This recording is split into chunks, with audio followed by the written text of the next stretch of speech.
বৃহস্পতি ও শুক্রবার কোনো কাজ করলে বিপদ হতে পারে। জ্যোতিষশাস্ত্র মতে সাবধান হবেন কিভাবে?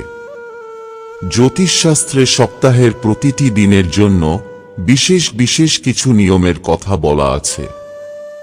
আবার বার অনুযায়ী এমন কিছু নিয়ম আছে যা একেবারেই করতে নেই, এতে বিপদ ঘটতে পারে। যেমন বৃহস্পতি এবং শুক্রবার কিছু কাজ রয়েছে যা একেবারেই করতে নেই। এক, সপ্তাহের এই দুদিন কাউকে ছাতা কিনে দেবেন না বা ছাতা উপহার দেবেন না। এছাড়া এই দিনগুলিতে নিজেও ছাতা বাড়ির ভিতরে খুলবেন না। ছাতা ব্যবহার করলে বাড়ির বাইরে খুলবেন এবং বাড়ির বাইরে বন্ধ করে তারপর ঘরের ভিতরে ঢুকবেন। দুই, এই দুদিন বিশেষ নজর রাখুন যেন বাড়িতে কোনো কাচের জিনিস ভেঙে না যায়।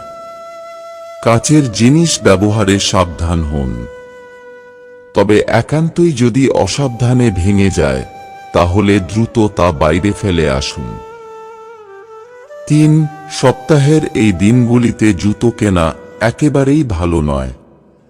এই দিনটিতে কাউকে জুতো দেওয়াও ভালো লক্ষণ নয়। চার, এই দুদিন কোনো ধারালো জিনিস কাউকে দেবেন না। পাঁচ, এই দুদিনে যতই প্রয়োজন হোক না কেন কারো কাছ থেকে টাকা ধার নেবেন না এবং কাউকে টাকা ধার দেবেন না।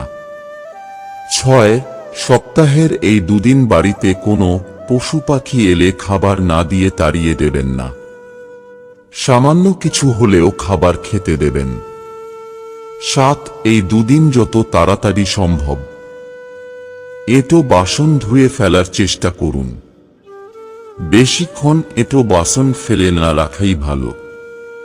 বন্ধুরা, ভিডিওটি ভালো লাগলে লাইক করুন এবং আমাদের চ্যানেলে নতুন হয়ে থাকলে সাবস্ক্রাইব করুন। ধন্যবাদ। আপনার দিনটি শুভ হোক।